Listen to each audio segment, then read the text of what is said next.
Hey, race fan, Brian Davis races, and you can too. Today we're going to talk about Zwift racing, which has gotten much more fun for me because I suck at it much less after utilizing the tips that you are about to learn in this video. Now, I have one little offer for you before we get into the tips video, and that is this. I am choosing to not use these skippable video ads in my videos lately. In exchange for that, I'm hoping that you will say thank you for not doing that, Brian.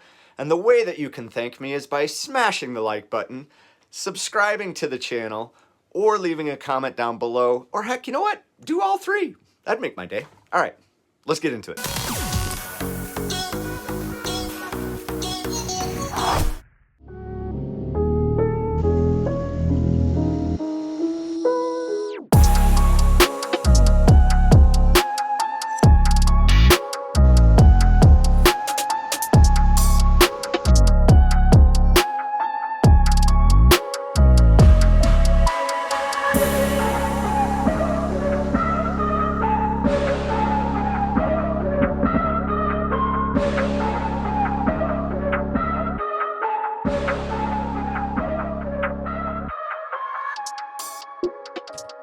Hey, race fan, Brian Davis races, and you can too. Today's special guest, my coach, Zach Nehr, is on the show, a professional virtual bike racer, to give us a ton of tips, stuff that you may not have heard before. So let's get into it with Zach. Zach, here we are 35 seconds before one of your races. Now, I did not race any of these races. I just wanted to watch from fan view.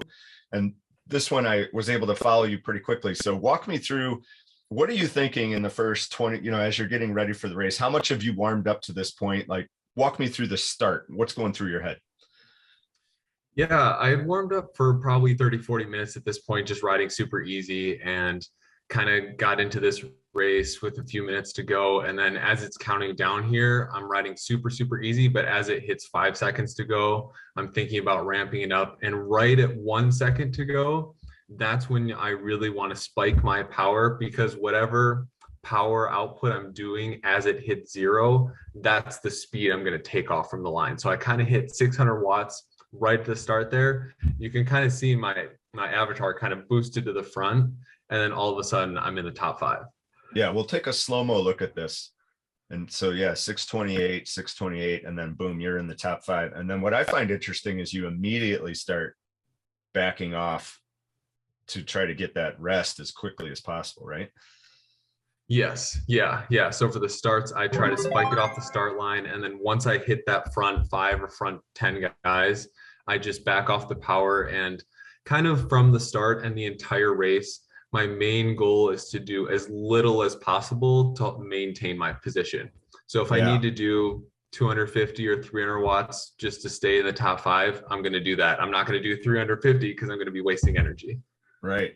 So after you walked me through a couple of these tips, my Zwift racing improved dramatically. I ended up winning an A race. I've been performing significantly better. So they do make a huge difference. But what I do find is it's harder than it sounds to do some of these tips. Like, I noticed that like I'll do the same thing with 2 seconds to go before start. Boom, hit it hard. Like a lot of people, a lot of the other Zwift tip videos say like, hey, with 5-10 seconds to go, do it. I agree with you. I think that's not correct. I think you want to have that spike, because I think the algorithm is rewarding the velocity of change. This is Brian theory, but rewarding the velocity of change. And that's what shoots you out of the gate for the whole shot. So anyway, here we are now. I had trouble finding you in this race, so I'm following some other people. Now, this is a good example of somebody in the front doing 300 watts. And now here you are in the back doing 283. So almost 100 watts less to be behind this group here. So is that where you want to try to focus all your efforts, is to stay in the back of that little V shape? Yeah, it definitely depends on the race. Whereas a harder race, a more competitive race, is going to have a much higher chance of splits. So for something like that, I would definitely want to stay closer to the front. But this one, a weekday race at maybe this was 11 a.m. on Thursday, it was a small group. I thought it's probably not going to be crazy hard. We're probably going to stay as a big group for the majority of the race. So I felt comfortable kind of sitting near the back of that group and just trying to save energy. But here it does start to get strung out, and then I do start moving up, because as it gets strung out, we're getting to the harder part of the course. I know the uphill section is coming up, so I definitely want to be in better position for that too. So speaking of the uphill coming up, now, do you know that because you reconned this course, or have you just raced so many times around Zwift world that you understand what's probably going to happen? Yeah, there's a couple different ways that you can realize that a hill is coming up. I have raced a ton of Zwift and ridden all the routes on all the worlds, so I kind of know it in my head. I know the courses, but at the top right here, you can kind of see the little bit of a 3D profile that you can see the uphill is coming. And the steeper the hill, the bigger that difference is going to be. So on this one, it's a little gradual hill, so it's a little bit harder to see. But on bigger courses with major climbs, you can see if you're coming up to a hill there too. Yeah, and I can see, those power-ups started popping up on the other players going up that hill, and I could see you respond to that before the pain had come to you necessarily. You see what's going to happen to you because you see the power-ups popping up. That's when you should start pedaling hard, not waiting until the wheel ahead of you starts accelerating.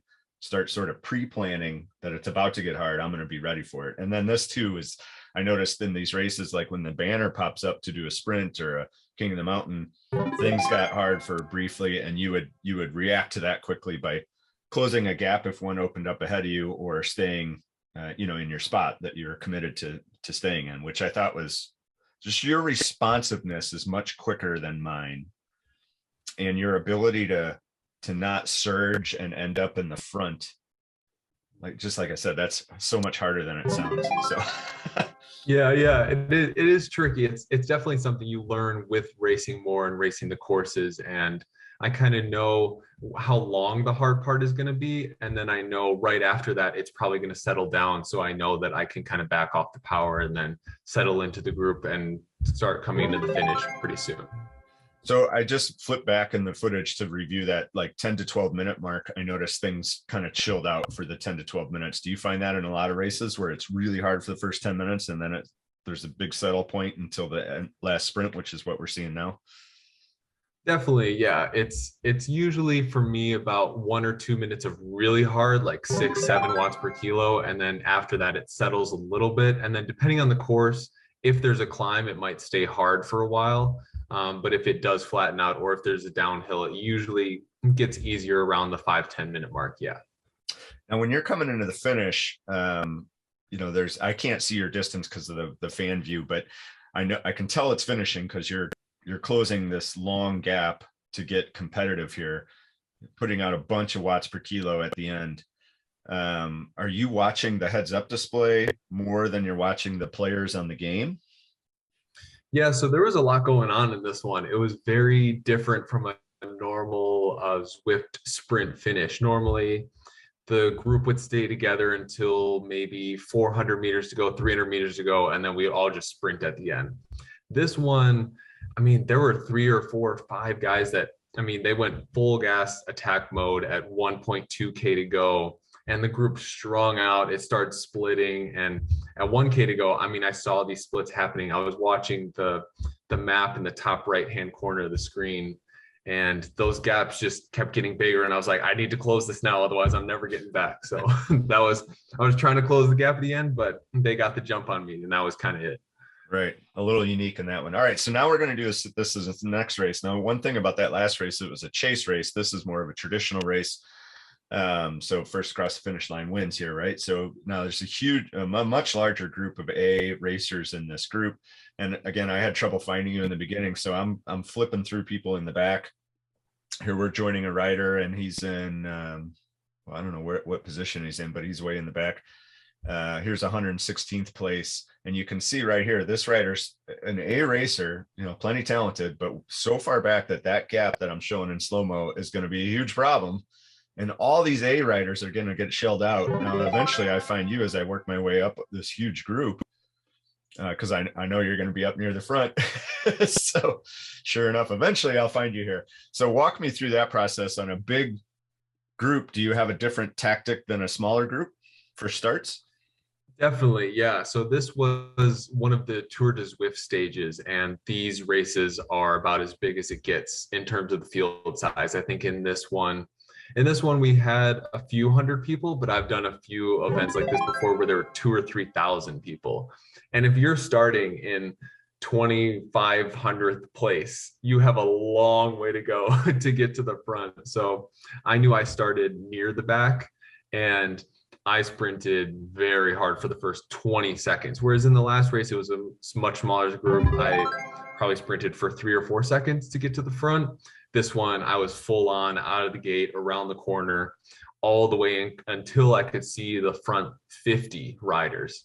And then once I got there, only then did I come back down to 400 watts and then 300 watts before settling in here.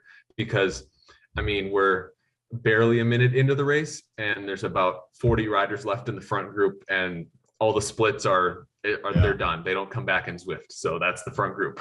Right. That's crazy. So that like that lulling of falling asleep, being in the back, like, oh, this isn't so hard. And then, 2 minutes into the race, you're in 100th position. And like you said, you're not going to come back. So positioning in the beginning of the race, like regardless of what your tactics are for your heart rate or whatever you're trying to accomplish for your training, you got to throw all that out the window for the first couple minutes to stay in that lead group. Is that what I'm hearing? Exactly. Yeah. In a race this big, you got to go full gas from the gun. I was probably doing 800 watts at the beginning there. And I knew if I hit the front as fast as possible, the earlier I got to the front, the earlier I could bring the power down to relax. So it's a trade-off there. I could do 500 watts for the first 2 minutes and maybe make it to the front, or I could do 800 watts for the first 20 seconds and then be at the front and then settle down from there. Okay. Now I think I'm about to find you here. You can see me bopping around to find different riders. Eventually I think I find you here. There you are. So like the discipline you have to stay behind this V is remarkable. It's really, your ability to stay there was so different than my ability to stay there when I do my own racing. Like, oh, okay. Watching this video is hugely informative to me because I'm like, this is what I should be doing. Whereas I'm kind of always going up, back and forth in the group. You remain in one spot really, really consistently. So can you describe to somebody that's struggling with that, like maybe how they could address that issue? Yeah, it's a lot of learning. And for this race, I knew it was pan flat for the first 10 kilometers. And I knew the group would be going around 28, 29 miles an hour. And I knew for sitting in a group like that, I don't need to be doing 350 watts. I know that if the group is steady, which it was here, is a very steady around 28 miles an hour on a flat road, I didn't need to really do more than 200 or 250 watts. And I look at the right side of the screen to see what all the other riders are doing. Because if I'm in the pack, if I'm in the group and everyone's doing 3.5 watts per kilo, maybe 4, then I know I don't need to be doing more than 4 at the most. I could probably do 3.4, 3.5 and be right in the group, be right in the draft. Because if you're doing the same power as everybody else, I mean, you're not going to get dropped at that point. So, right. So this is another lull here, 10 minutes. Now you're doing 120 watts in the back of the V. There's roughly 30 riders in this group at this point in the race. And I think it just goes to show, like, it's not pure power every time. There's a lot more strategy happening than I think most people give it credit for. And it just takes time to learn, like you said, the game. So, like, I know the first few times I raced, I was like, this is ridiculous. There's no way I'm going to race Zwift anymore. These guys are all cheating. And then eventually, getting some of these tips from you over time and just doing it more often, I'm like, oh, maybe not everyone is cheating. Maybe I just sucked at playing the game before. So I don't know. That could be it. Right. It's a lot of practice. And I know the drafting algorithm has also changed over time. And having followed the power numbers, it's definitely easier now than it was a year or 2 years ago. It's easier to sit in. You need a little bit less power. And a lot of that, I mean, it's a cliche, but it's all practice. I mean, the more practice I do, I can sit in these groups at 200 watts. And if you practice just staying right in that sweet spot in that group, it doesn't take a ton of power just to sit there. Yeah, I agree with you. I think something changed in the algorithm because it was such a marked difference for me to all of a sudden be competitive. Like, something's different, right? And I think it's way more realistic because I can do a pro race, at Tour of America's Dairyland and sit on the back and do, like, I'll have spikes, but I can sit there at 3 watts per kilo and hang on for a good chunk of the race. Eventually I'll get shelled, but in the old A races were like, I would be on for like 3 minutes before I'd be shelled out of an A race, like every single time. So I don't know, it's better. Now, another thing real quick, I just had the flash come up about super tuck. I noticed on the flats in a group, you were the only one who was able to figure out a super tuck in this group. So is that something that you do you have a strategy to kick the super tuck off, or does it just happen, or how do you approach that? Yeah, so the super tuck is really interesting. I think it's so interesting to me that it's so underutilized. I mean, it's free coasting. So, I mean, who wouldn't want to coast in the middle of a race and maintain your position? So for me, I know the cutoff, I think it's 37 miles per hour or 57 kilometers an hour. And you have to be on a downhill grade that's at least 3% or steeper. So coming down this descent, it was 4 or 5% for maybe 30 seconds coming downhill. And I only hit 37 miles an hour for a couple seconds. But I mean, if I can coast for a couple seconds, I mean, free recovery and then get right back in the group. And on steeper descents, the super tuck can actually be faster.